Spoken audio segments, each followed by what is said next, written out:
মাকতাবাতুন আযীমাতুন হাইয়াতুন লা তাকাম। আল্লামা আনোয়ার শাহ কাশমীর রাহমাতুল্লাহ আলাইহিকে বলা হতো মাকতাবাতুন আযীমাতুন, বহুত বড় একটা লাইব্রেরি। মাকতাবাতুন আযীমাতুন হাইয়াতুন, এই লাইব্রেরিটা হলো জীবন্ত।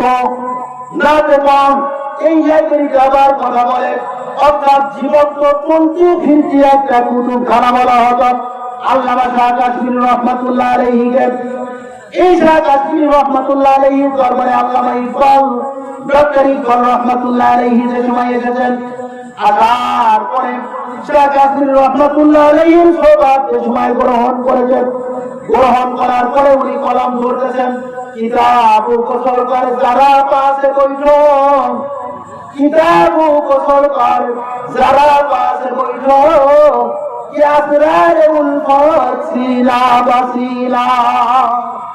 আরে তোমরা কিতাবাদি ছেড়ে দিয়ে যারা আখের দিল রয়েছে, আল্লাহ ওয়ালা রয়েছে, এদের সংস্পর্শে আসো, এদের সোহবতে বসো, এদের কাছ থেকে দিন অর্জন করো।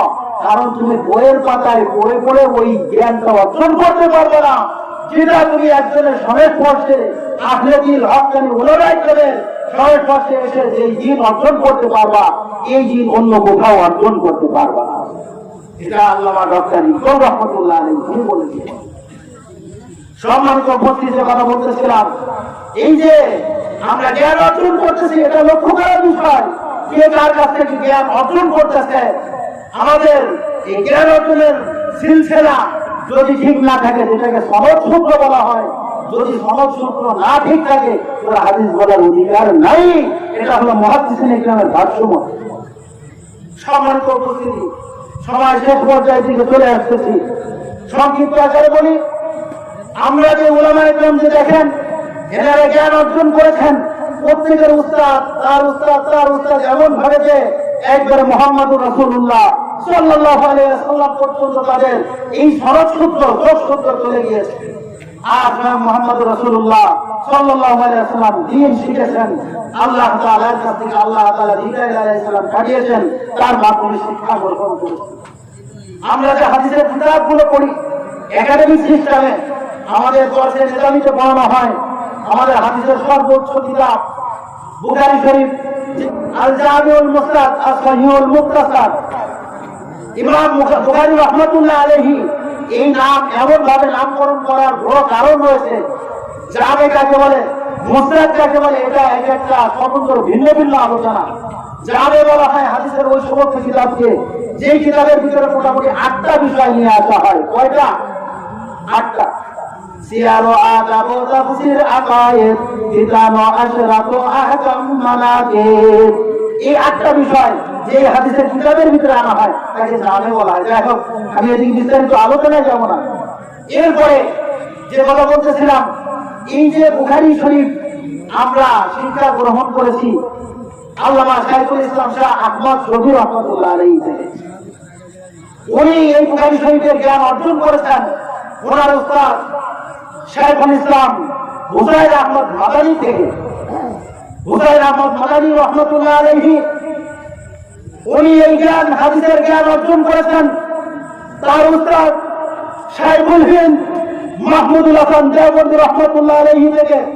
যেই মাহমুদুল হাসান দেওবন্দি রাহমাতুল্লাহ আলাইহিকে পাক ভারতবর্ষে আল্লাহ তাআলা এমন রহমত করে পাঠিয়েছিলেন, যে সময় ইংরেজরা একের পর এক মুসলমানদের উপরে নির্যাতন নিপীড়ন চালিয়ে যাচ্ছিল, একের পর এক নির্যাতনের শৃঙ্খলা চালিয়ে যাচ্ছিল, এই ইংরেজদের বিরুদ্ধে লড়াই করার ফতোয়া দিয়েছিলেন এই বীর পুরুষ সীমা চালাচ্ছিলেন আল্লামা শাইখুল হিন্দ মাহমুদুল হাসান দেওবন্দি রাহমাতুল্লাহ আলাইহি। ওনাকে যে সময় ইংরেজরা ফতোয়া বিরোধী, ওনাদের যে বিরোধী ইংরেজ বিরোধী ফতোয়া দেওয়ার কারণে মাল্টার দ্বীপে বন্দী করে নিয়ে যাবে, এমন অবস্থায় সাগরে স্টিমার নিয়ে রওনা হয়েছে। ছাত্র হুসাইন আহমদ মাদানী রাহমাতুল্লাহ আলাইহি রয়েছে, ডাক দিয়ে বলতেছে, ইংরেজরা শোনো, আমার উস্তাদ বিদ্ধ হয়ে গেছে, মাল্টার দ্বীপে তাকে একা একা নিয়ে না, আমরা ছাত্ররা রয়েছি, আমাদেরকেও তুমি সাথে করে নিয়ে যাও। কিন্তু ইংরেজরা বলে, না না, ওয়ারেন্ট ইস্যু রয়েছে মাত্র একজনের নামে, একাধিক ব্যক্তিকে নেওয়া যাবে না। এই উস্তাদ ছাত্রের মাঝে একটা গভীর নিবিড় সম্পর্ক তৈরি হয়েছে। এই ইলমে ওহীর জ্ঞানের কারণে ইলমে ওহীর শিক্ষার কারণে শুধু বর্তমান জামানায় নয়, সাহাবায়ে কেরাম আল্লাহ রাসূলের কাছে দিনের জ্ঞান শিখেছেন, যার কারণে বদরের যুদ্ধে এমনকি উহুদের যুদ্ধে আরো কতগুলো গজওয়া সারিয়া সংগঠিত হয়েছিল, এই সমস্ত যুদ্ধে নিজেদের জানগুলো খুশি খুশি ভাবে উৎসর্গ করেছেন। কথা বলেন ঠিক কিনা? আপনার কথা বলেন না। ইলমে ওহী এই জ্ঞান শিক্ষা করার কারণে তাদের এই জ্ঞান উৎসর্গ করাটা সহজ হয়েছে। সম্মানিত বুঝি যে কথা বলছিলাম, হুসাইন আহমদ মাদানী নতুন বাংলাদেশ দিয়ে বলেন, ও ইংরেজরা শোনো, একটা আবেদন, আমার উস্তাদ একা একা নিবে না, ওই সীমারে আমাকে নিয়ে চলো। এমন অবস্থায় ইসলাম স্টার্ট দিয়ে নেওয়া শুরু করেছে, চলা শুরু করেছে ওই কঠিন সাগরে। হুসাইন আহমদ মাদানী রহমাতুল্লাহ আলাইহি নাফর বান্দা নদীতে ঝাঁপ দিয়ে পড়েছে। ডাক দিয়ে বলেন, ইংরেজরা তোরা হয় আমাকে সীমারে তুলবি, না হয় আমি সাগরে সাঁতরাইতে সাঁতরাইতে জান যায় যাবে, তারপরেও আমি চেষ্টা করবো আমার উস্তাদের কাছে যাওয়ার জন্য। সম্মানিত উপস্থিতি, এটা হলো ইলমে ওহীর কারণে এই মহব্বত তৈরি হয়েছে। কিন্তু বর্তমান স্কুল ভার্সিটির কথা বললে তো আল্লাহু আকবার আল্লাহু আকবার, এমন এমন অবস্থা, শিক্ষককে ভিতরে রেখে বাড়ির থেকে তালা দিয়ে এমনকি মানব বন্ধন করে বিভিন্ন রকম গুলি, আবার বিভিন্ন রকম মারপিট বিভিন্ন ধরন করতেছে। এটা কিন্তু ইলমে ওহীর জ্ঞান তাদের ভিতরে নেই, যার কারণে এদের ভিতরে এমন অবস্থা হচ্ছে। কিন্তু বাস্তবিক পক্ষে যাদের ভিতরে ইলমে ওহীর জ্ঞান গুলো থাকে, এদের মাঝে আর উস্তাদের মাঝে কঠিন নিবিড় সম্পর্ক তৈরি হয়ে যায়। এক পর্যায়ে ইসলাম চলতেছে, মাহমুদুল হাসান দেওবন্দি রহমাতুল্লাহ আলাইহিকে নিয়ে ইংরেজরা তাকে হুসাইন আহমদ মাদানী নাছোড় বান্দা সাঁতার দিচ্ছে সাঁতার দিচ্ছে সাঁতার দিচ্ছে। ইংরেজদের অন্তরে দয়া হলো, ডাক দিয়ে বলে, এই তোরা ওই ব্যক্তিকে স্টিমারে উঠায় নিয়ে চল। উস্তাদ ছাত্রকে নিয়ে চলে গিয়েছে মাল্টার দ্বীপে দুইজন বন্দী, মাল্টার দ্বীপে দুইজন বন্দী, তারপরেও ওইখানে হাদিসের তরফ বর্ণনায় চলতেছে। সুবহানাল্লাহ। বর্তমান উলামায়ে কেরাম এরকম জেলখানায় বন্দী, ওনারা বাইরে থাকলে যেমন দিনের মেহনত করেছে, ভিতরে থেকে এরকম দিনের মেহনত করেছে। সুবহানাল্লাহ। সম্মানিত উপস্থিতি, যে কথা বলতেছিলাম হাদিসের জ্ঞান হযরত হুসাইন আহমদ মাদানী রাহমাতুল্লাহ আলাইহি গ্রহণ করেছেন তার উস্তাদ শাইখুল হিন্দ মাহমুদুল হাসান দেওবন্দি রাহমাতুল্লাহ আলাইহি থেকে। তিনি এই হাদিসের জ্ঞান অর্জন করেছেন তার উস্তাদ হুজ্জাতুল ইসলাম কাসেম নানভী থেকে। তিনি তার এই হাদিসের জ্ঞান অর্জন করেছেন তার উস্তাদ শাহ আব্দুল গনি মুজাদ্দিদি থেকে তার উস্তাদ। আর উনি হাদিসের জ্ঞান অর্জন করেছে শাহ ইসহাক দেহলভী থেকে। তিনি হাদিসের জ্ঞান অর্জন করেছেন তার উস্তাদ শাহ আব্দুল আজিজ মুহাদ্দিস দেহলভী থেকে। তিনি এই হাদিসের জ্ঞান অর্জন করেছেন তার উস্তাদ মুসনাদুল হিন্দ, যাকে বলা হয় পাক উপমহাদেশে পাক ভারতবর্ষে কোন বাপের পেটে নাই যে হাদিসের সনদ বয়ান করবে, এই ব্যক্তিকে বাদ দিয়ে ওনাকে মুসনাদুল হিন্দ বলা হয়। শাহ ওলিউল্লাহ মুহাদ্দিস দেহলভী রাহমাতুল্লাহ আলাইহি থেকে, তার উস্তাদ আবু তাহের মাদানী থেকে। তিনি এই হাদিসের জ্ঞান অর্জন করেছেন ইব্রাহিম কুরদি থেকে তার উস্তাদ। তিনি এই হাদিসের জ্ঞান অর্জন করেছেন তার উস্তাদ আহমদ কাজাদি থেকে। তিনি এই হাদিসের জ্ঞান অর্জন করেছেন তার উস্তাদ আহমদ শানবী থেকে। সম্মানিত উপস্থিতি, এরপরে তিনি তার উস্তাদ গ্রহণ করেছেন তার উস্তাদ মুহাম্মদ ইবনে রমানি থেকে। তিনি গ্রহণ করেছেন তার উস্তাদ সুলাইমউদ্দিন জাকারিয়া আল আনসারী থেকে। তিনি এই হাদিসের জ্ঞান অর্জন করেছেন তার উস্তাদ ইবনে হাজার আসকালানী রাহমাতুল্লাহ আলাইহি থেকে। ইবনে হাজার আসকালানী রাহমাতুল্লাহ আলাইহি বহুত বড় একজন ব্যক্তি ছিলেন। এই যে বুখারী শরীফ আমরা পড়ি, এই বুখারী শরীফে অমর ব্যাখ্যা গ্রহণ লিখে গিয়েছে মুহাদ্দিসিন ইকরামদের মাঝে যেটা ছিল তার গ্রহণযোগ্য হয়েছে। এই বুখারী শরীফের ব্যাখ্যা গ্রহণ ফাতহুল বারী তিনি লিখে গিয়েছেন। সম্মানিত উপস্থিতি, এরপরে ইনি এই জ্ঞান অর্জন করেছেন তার উস্তাদ ইব্রাহিম চানুকি থেকে। তিনি এই হাদিসের জ্ঞান অর্জন করেছেন তার উস্তাদ আবুল আব্বাস হাজ্জার থেকে। তিনি এই জ্ঞান অর্জন করেছেন তার উস্তাদ আবু আলিয়া সুবাইদি থেকে। তিনি এই হাদিসের জ্ঞান অর্জন করেছেন আবুল আসাদাদি থেকে। তিনি এই হাদিসের জ্ঞান অর্জন করেছেন তার উস্তাদ আবুল হাসান আদ-দাউদি থেকে। তিনি এই হাদিসের জ্ঞান অর্জন করেছেন তার উস্তাদ আহমদ আস-সারুসি থেকে। তিনি এই হাদিসের জ্ঞান অর্জন করেছেন তার উস্তাদ আবু আব্দুল্লাহ আল-ফিরাবি থেকে। তিনি হলেন ইমাম বুখারী রাহমাতুল্লাহ আলাইহির একবারে কাছের ছাত্র। তিনি ইমাম বুখারী রাহমাতুল্লাহ আলাইহি থেকে হাদিস নিয়েছেন। সম্মানিত উপস্থিতি, এরপরে আবু আব্দুল্লাহ আল-ফিরাবি হাদিস গ্রহণ করেছেন আমিরুল মুমিনিন ফিল হাদিস আবু আব্দুল্লাহ মুহাম্মদ ইবনে ইসমাঈল আল-বুখারী আল-ইয়ামানি আল-জুফি। ইমাম বুখারী রাহমাতুল্লাহ আলাইহি থেকে। আল্লাহু আকবার। ইমাম বুখারী রাহমাতুল্লাহ আলাইহি যে কোনো স্বাভাবিক মানুষ ছিলেন না। ইমাম বুখারী রাহমাতুল্লাহ আলাইহিকে আল্লাহ তাআলা যে জ্ঞান দান করেছিলেন, ওনার এই জ্ঞানের ওই বেড়ে উনি 6 লক্ষ হাদিস মুখস্থ করেছিলেন। 6 লক্ষ হাদিস মুখস্থ করেছিলেন। এর ভিতরে 1 লক্ষ সহিহ হাদিস ছিল। 1 লক্ষ কি হাদিস বলেন? 1 লক্ষ সহিহ হাদিস ছিল। 1 লক্ষ সহিহ হাদিসের ভিতরে নির্বাচিত করে বুখারী শরীফের ভিতরে এনেছে ইমাম নববী রাহমাতুল্লাহ আলাইহির গণনা অনুপাতে মাত্র 7,275 কয়টা বলেন? কয়টা? 7,275 হাদিস গ্রহণ করেছেন। সম্মানিত উপস্থিতি, ইমাম বুখারী রাহমাতুল্লাহ আলাইহি এই হাদিসের জ্ঞান অর্জন করেছেন তার উস্তাদ মক্কি ইবনে ইব্রাহিম থেকে। তিনি হাদিসের জ্ঞান অর্জন করেছেন ইয়াজিদ ইবনে তার উস্তাদ ইয়াজিদ ইবনে আবি উবাইদ থেকে। তিনি এই হাদিসের জ্ঞান অর্জন করেছেন আল্লাহর নবী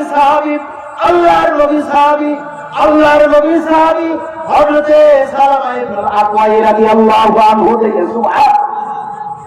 তিনি অর্জন করেছেন আল্লাহর নবী জনাবে মুহাম্মদুর রাসূলুল্লাহ সাল্লাল্লাহু আলাইহি ওয়াসাল্লাম। আর তিনি এই হাদিসে জ্ঞান নিয়েছেন, ইলম নিয়েছেন আল্লাহ তাআলা থেকে। মহান রব্বুল আলামিন বলেন, ওয়া মা ইয়ানতিকু আনিল হাওয়া ইন হুয়া ইল্লা ওয়াহয়ুন ইউহা। এই জ্ঞান উনি নিয়েছেন একমাত্র মুহাম্মদুর রাসূলুল্লাহ সাল্লাল্লাহু আলাইহি ওয়াসাল্লাম আল্লাহ তাআলার থেকে। ওয়াহী দুই প্রকার বলা হয়, ওয়াহিয়ে মাতলু আর একটা হলো ওয়াহিয়ে গায়রে মাতলু।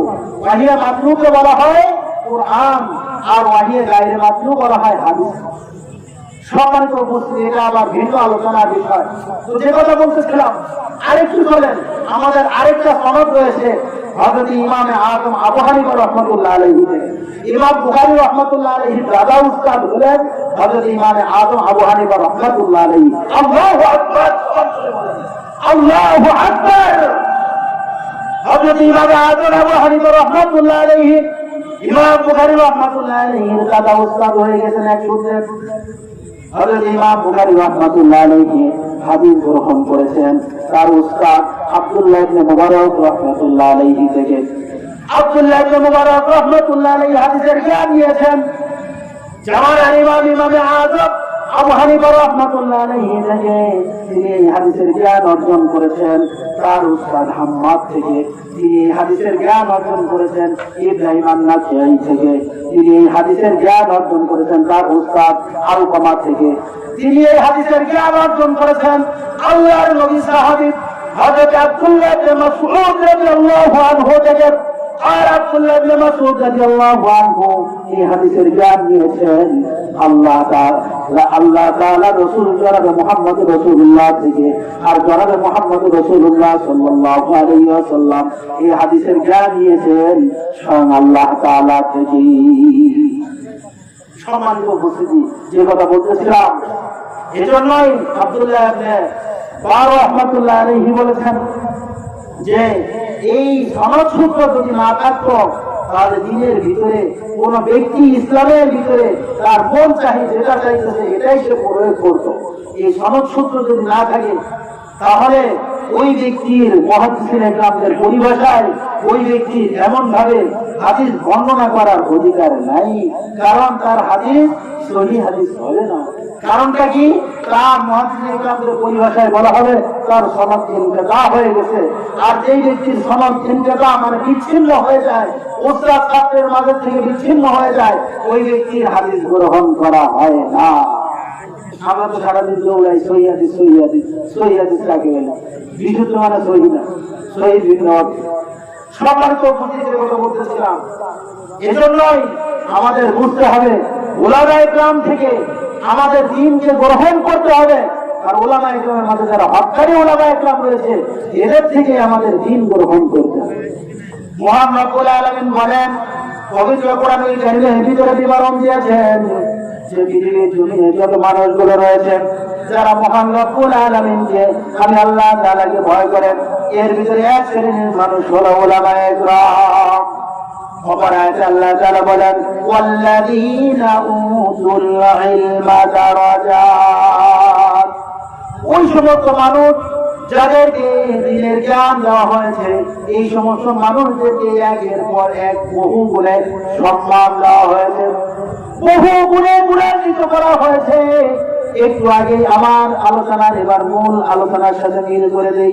আলোচনা করতেছিলাম 27 নম্বর সূরা, সূরাতুল নামলের 40 নম্বর আয়াত কারিমা থেকে মহান রব্বুল আলামিন ওখানে বলেছে, এই সমস্ত মানুষদেরকে কিতাবের জ্ঞান দেওয়া হয়েছে, কিতাবের সামান্য কিছু জ্ঞান দেওয়ার কারণে তার এমন পাওয়ার আল্লাহ তাআলা দিয়েছেন যে শুধু সাবা গোত্র থেকে সামাইয়ামান থেকে সাবা গোত্র পর্যন্ত, ওই যে সাবা গোত্র থেকে বাইতুল মুকাদ্দাস পর্যন্ত 3000 কিলোমিটারেরও বেশি পথ, এই যে পথগুলো অতিক্রম করে চোখের পলকের মুহূর্তে ওই ব্যক্তি সিংহাসন এনে উপস্থিত করে দিয়েছেন। সিংহাসনের আছে আমার পরে সুলাইমান আলাইহিস সালাম ওই সিংহাসনের ভিতরে কিছু পরিবর্তন সাধন করেছেন, পরিবর্তন সাধন করেছে। যেমন জায়গায় যেমন ছিল মণি মুক্তা হীরা জওহরাত ইয়াকুত বিভিন্ন পাথর দিয়ে দামি দামি পদার্থ দিয়ে রানী বিলকিসের সিংহাসন সাজানো ছিল। এই সিংহাসনের কাছে কিছু পরিবর্তন ঘটিয়েছে। এই জন্য ঘটিয়েছিল রানী বিলকিস কি এই বিষয়টা বুঝতে পারে কিনা যে এটা হলো সুলাইমান আলাইহিস সালাম আমার সিংহাসন নিয়ে এসেছে, এই সিংহাসন নিয়ে এসেছে।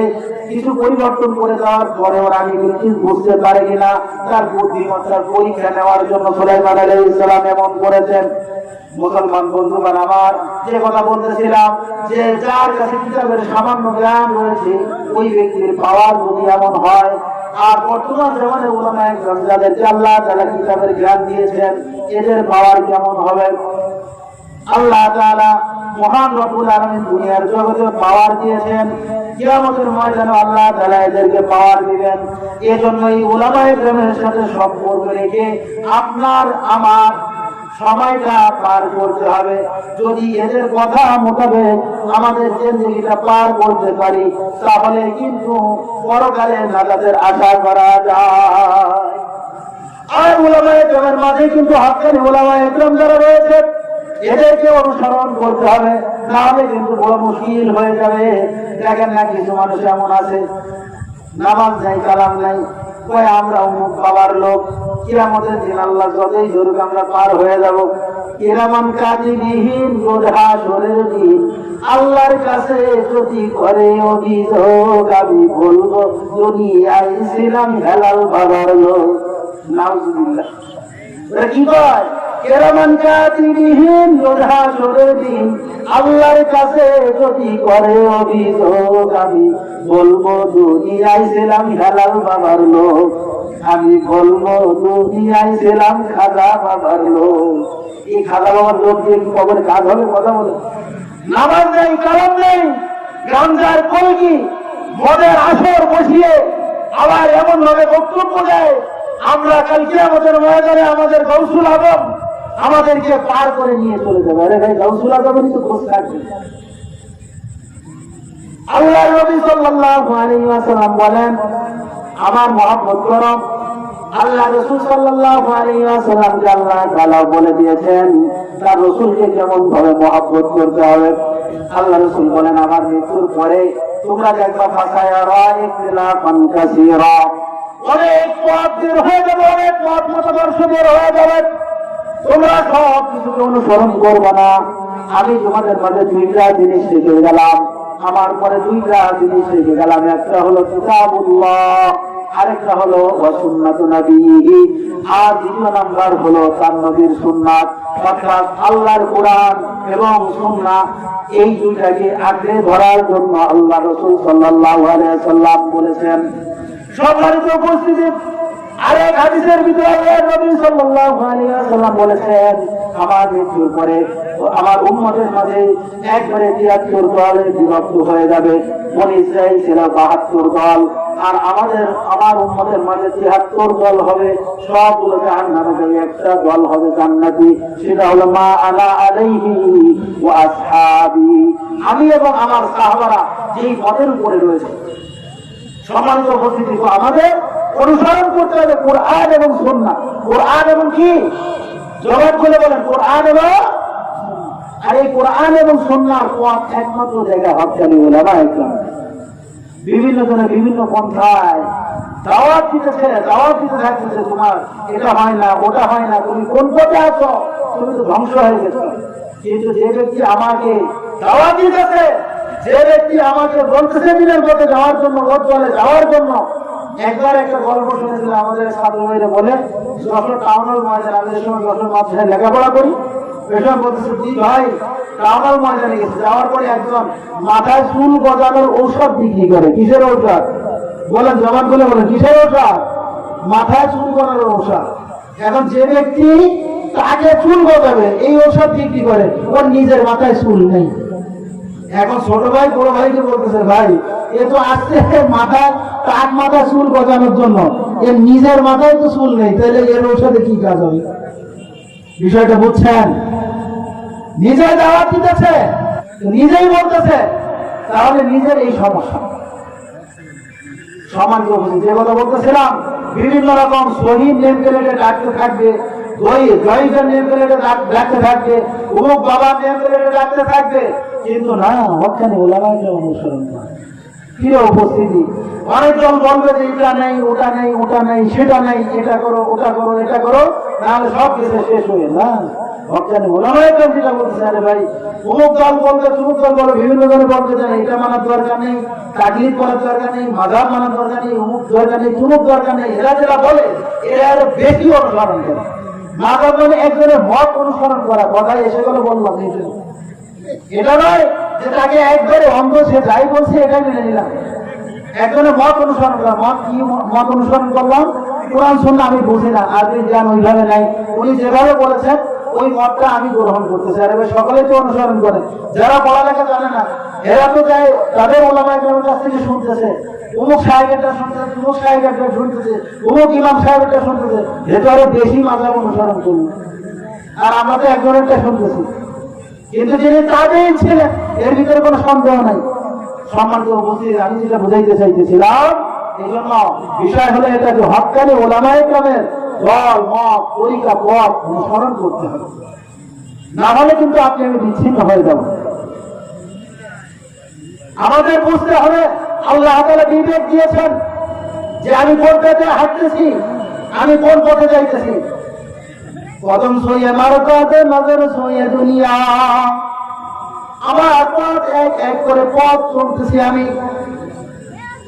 আমার জিন্দেগির হায়াত একের পর এক শেষ হচ্ছে, আমার এই জিন্দেগির হায়াত একদিন শেষ হয়ে যাবে, আর দুনিয়ার জমিনে থাকবো না, দুনিয়ার জমিন থেকে চলে যেতে হবে। এটাই হলো চিরন্তন সত্য, এর ভিতরে কোনো সন্দেহ নাই। দুনিয়ার জমিনে মানুষ সব কিছু অস্বীকার করলে মৃত্যুর এবং যে আয়াতে কারিমা আল্লাহ তাআলা দান করেছেন, এই আয়াতে কারিমাকে কোনো ব্যক্তি অস্বীকার করতে পারে না। অস্বীকার করার কোনো লাইন নেই। মহান রব্বুল আলামিন বলেন, ইযা জাআ আজালুহুম, যখন তোমাদের মৃত্যুর নির্ধারিত সময় হয়ে যাবে, লা ইস্তাখিরুনা সাআতাও ওয়া লা ইস্তাকদিমুন। মৃত্যুকে এক সেকেন্ড আগেও করা হবে না, পরেও করা হবে না।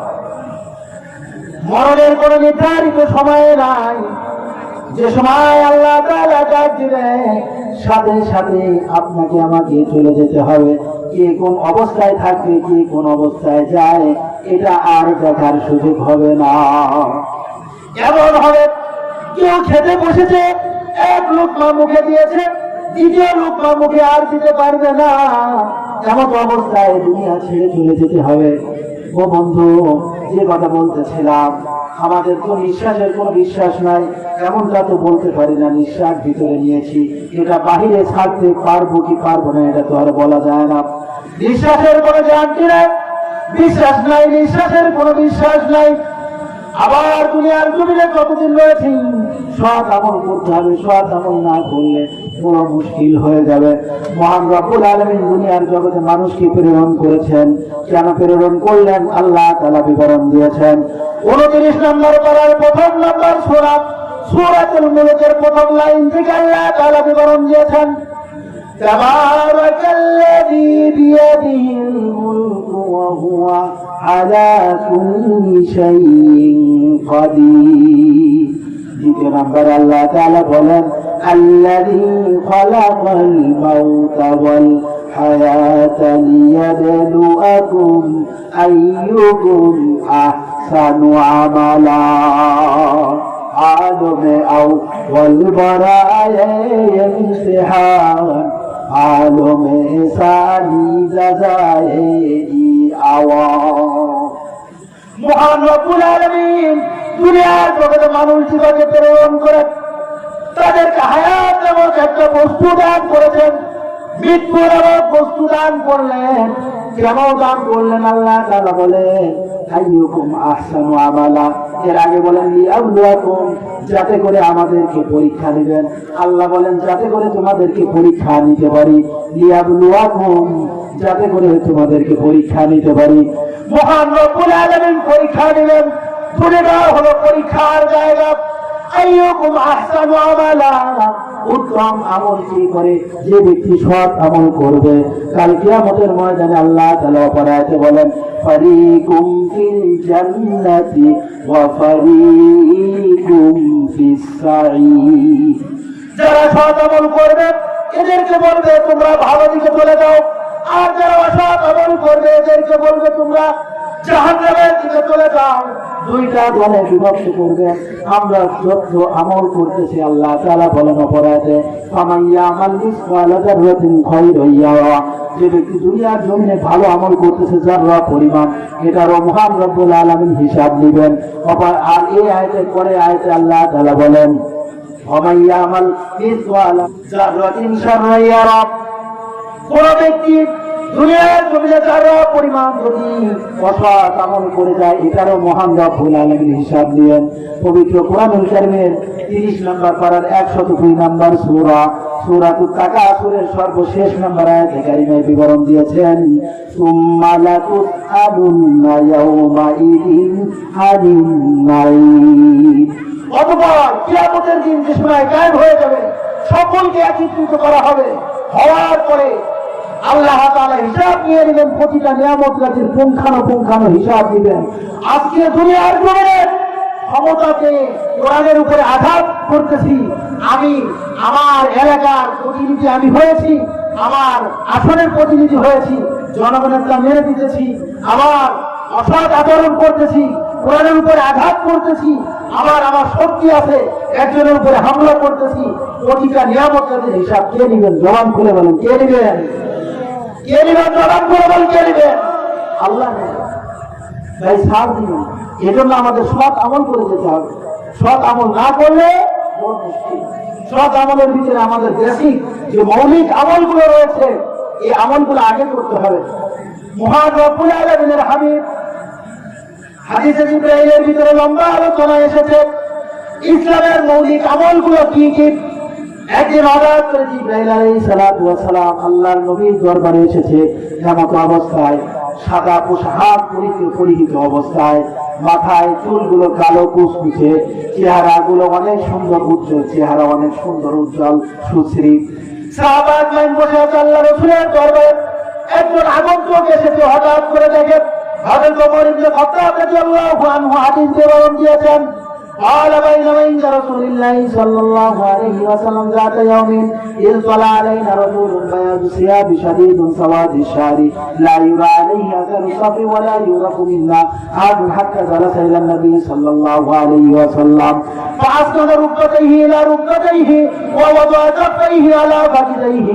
আল্লাহ নবীর সাহাবী হযরত ওমর ইবনে খাত্তাব রাদিয়াল্লাহু আনহু হাদিস বিবরণ দেন। একদিন আমরা বসে আছি, এমন অবস্থায় একজন আগন্তুক আমাদের মাঝে এসেছে। আমরা কেউ তাকে চিনি না, এই কোন ব্যক্তি? হঠাৎ করে আমরা সকলে আচানক ভাবে তার দিকে তাকিয়েছি, লোকটা কি করে। দেখলাম আমাদের সকলকে সরিয়ে দিয়ে আল্লাহর নবীর দরবারে উপস্থিত এসে বসে গেছে, তাশাহুদের সূরাতে বসেছে আল্লাহ রাসূলের দিকে ফিরে। আল্লাহ রাসূল সাল্লাল্লাহু আলাইহি ওয়াসাল্লামের রান মোবারকের উপরে নিজের হাত রেখেছে, অথবা তার হাত নিজের রান মোবারকের উপরে এসেছে। হাদিসের ভিতরে দুই রকম রিওয়ায়াত এসেছে। বুখারী শরীফের 8 নম্বর হাদিসের ভিতরে বর্ণিত হয়েছে, মুসলিমের ভিতরে রিওয়ায়াত এসেছে। সম্মানিত উপস্থিতি, আমি যে ভাষ্য তেলাওয়াত করতেছি তা হলো মুসলিম শরীফের রিওয়ায়াত। এরপরে আগন্তুক কি করেছে? আল্লাহ রাসূলকে ডাক দিয়ে বলতেছে, আখবিরনি ইয়া মুহাম্মদ, হে মুহাম্মদ তুমি আমাকে সংবাদ দাও, ইসলাম ও আমাল ইসলাম, ইসলাম কাকে বলে? আল্লাহ রাসূল সাল্লাল্লাহু আলাইহি ওয়াসাল্লাম বলতেছেন, আল ইসলামু আন তাশহাদা আল্লা ইলাহা ইল্লাল্লাহ ওয়া আন্না মুহাম্মাদার রাসূলুল্লাহ। ইসলাম বলা হয় তুমি এই কথার সাক্ষ্য দাও এক আল্লাহ ভিন্ন আর কোন ইলাহ নাই, এক আল্লাহ ভিন্ন আর কোন উপাস্য নাই, ইবাদতের উপযুক্ত একমাত্র এক আল্লাহ। দ্বিতীয় নাম্বার হলো মুহাম্মদুর রাসূলুল্লাহ সাল্লাল্লাহু আলাইহি ওয়াসাল্লাম আল্লাহ তাআলার প্রেরিত রাসূল। এই কথা সাক্ষ্য যে সময় দিবা। তৃতীয় নাম্বার কাজ হবে তোমার ওয়াতুকিমাস সালাত, তুমি নামাজ কায়েম করবা সময় মতো। যে সময় নামাজের সময় হয়ে যাবে, সময়গুলো হলে তুমি নামাজ আদায় করবা। আমাদের সমাজে কিছু মানুষ আছে নামাজ পড়ি না, ইমান ঠিক আছে। এ ভাই এটা কেমন কথা? এটা ধোঁকাবাজির কথা। এক হাদিসে আল্লাহর নবী বলেন, ইমান পরিপূর্ণ হয় 3 জিনিসের দ্বারা। কয় জিনিসের দ্বারা? জবান খুলে বলেন কয় জিনিস? আল্লাহর হাবিব সাল্লাল্লাহু আলাইহি ওয়াসাল্লাম বলেন, ইমান পরিপূর্ণ হয় 3 জিনিসের দ্বারা। আল ঈমানু ইকরারুন বিল লিসান, ঈমান বলা হয় জবানে স্বীকার করবা। ওয়া তাসদীকুন বিল জিনান, অন্তরে অন্তঃস্থল থেকে তুমি সাক্ষ্য দিবা। এই কথা বলেছো এক আল্লাহ ভিন্ন আর কোনো মাবুদ নাই, জবানে বলেছো। তুমি এই কথা অন্তরে অন্তঃস্থল থেকে বিশ্বাস করবা। চাঁদ চলে যায় কিন্তু এই কথা আমাদের জবান দ্বারা যদি কখনো বের না হয় যে আল্লাহ ভিন্ন অন্য কোন উপাস্য রয়েছে, এমন কথা জানি আমাদের জবান থেকে না আসে। যে এই বছর মা দুর্গা গজে চড়ে এসেছে, এই জন্য ধানের ফসল ভালো হয়েছে। সবাই বলেন নাউজুবিল্লাহ। আরে ধান ভালো দেওয়ার মালিক কে? ধান ভালো দেওয়ার মালিক কে? ফসল ভালো দেওয়ার মালিক কে? কেউ যদি এই কথা বলে মা দুর্গা গজে চড়ে এসেছে এই জন্য ধানের ফসল ভালো হয়েছে, এটা মুসলমান করতে ইমাম থাকা কথা যাওয়া কথা জায়গায় চলে গেছে, শিরকি কথা। সম্মানিত উপস্থিতি, চলেন যে কথা বলছিলাম, আল্লাহর হাবিব সাল্লাল্লাহু আলাইহি ওয়াসাল্লাম এই হাদিসের শেষ অংশে বলেছেন, ওয়া আমালুন বিল আরকান, ইমানের তৃতীয় নাম্বার আরেকটা শাখা রয়েছে, সেটা হলো এই পরিপূর্ণ হওয়ার আরেকটা সেক্টর রয়েছে, সেটা হলো কাজে পরিণত করতে হবে। মুসলমান আমি ইমান আনয়ন করেছি, আজানের সময় হয়ে গেছে, ইমানের এখন চাহিদা থাকাটা হলো আল্লাহু আকবার বলে আজান দিতেছে, আমাকে নামাজে দাঁড়িয়ে যেতে হবে। আমার নামাজের সময় নামাজের খবর নেই, রোজার সময় রোজার খবর নাই। পাক্কা মুসলমানের দাবি করি আর বলি আমার ইমান ঠিক আছে, নামাজ না পড়লে এটা তো সম্পূর্ণ একটা শয়তানি ধোঁকা মাত্র। সম্মানিত উপস্থিতি, যে কথা বলতেছিলাম, আল্লাহর হাবিব সাল্লাল্লাহু আলাইহি ওয়াসাল্লাম হাদিসের ভিতরে বিবরণ দিতেছেন, সালাত কায়েম করেছো, দ্বিতীয় নাম্বার কাজ হবে তোমার ঈমান পরিপূর্ণ হয়েছে, ঈমান আনয়ন করেছো, দ্বিতীয় নাম্বার কাজ সালাত কায়েম করবা। ফাতুকিমাস সালাতা, আর যদি তুমি তৃতীয় নাম্বার কাজ হবে, তুমি যদি সম্পদশালী হয়ে থাকো, তাহলে তোমার সম্পদ থেকে আল্লাহ তাআলা যে নির্দিষ্ট হার একটা দিয়েছেন, এই অনুপাতে আল্লাহর রাস্তায় তুমি খরচ করবা, সদকা দান করবা, যাকাত দিবা।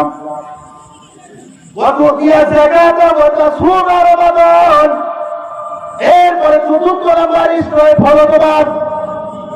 যদি তুমি মুসলমান বালেক পুরুষ হয়ে থাকো, তাহলে তোমার চতুর্থ নাম্বার কাজ হবে, তুমি কি করবা, তুমি রমজান মাস পাইলে রমজানের মাসে রোজাগুলো রাখবা। কখনো জানি রমজানের রোজা তোমার থেকে বাদ না যায়, ছুটে না যায়। সুস্থ সবল অবস্থায় কখনো জানি তোমার থেকে রমজানের রোজাগুলো মিস না যায়। পঞ্চম নাম্বার কাজ হবে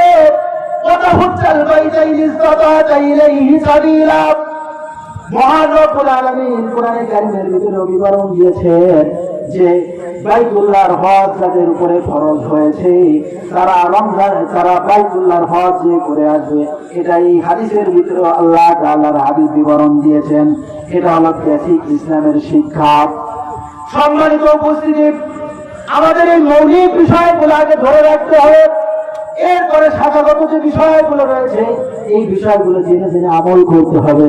আজ থেকে নিয়াত করে ফেলাই, জীবনে যতদিন আল্লাহ তাআলা হায়াত রেখেছে, জান যায় যাবে নিয়াত করি, কখনো জেনে বুঝে নামাজকে ছাড়বো না, এমনটা নিয়াত করা যায় কি যায় না?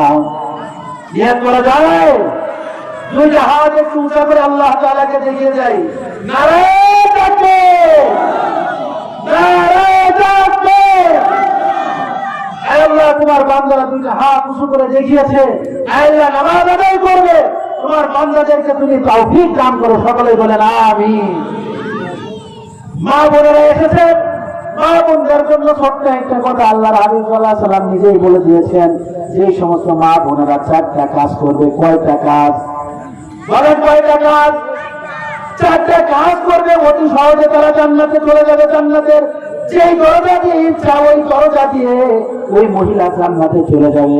আল্লাহর হাবিব বলেন, আল মারআতু ইযা সাল্লাত খামসাহা, যখন কোন মহিলা 5 ওয়াক্ত নামাজ সময় মতো আদায় করবে। কয় ওয়াক্ত নামাজ? জবান খুলে বলেন কয় ওয়াক্ত? আরে জবান খুলে বলেন কয় ওয়াক্ত নামাজ? 5 ওয়াক্ত নামাজ সময় মতো আদায় করবে। দুঃখের বিষয় হলো মা বোনেরা এদিকে উদাসীন।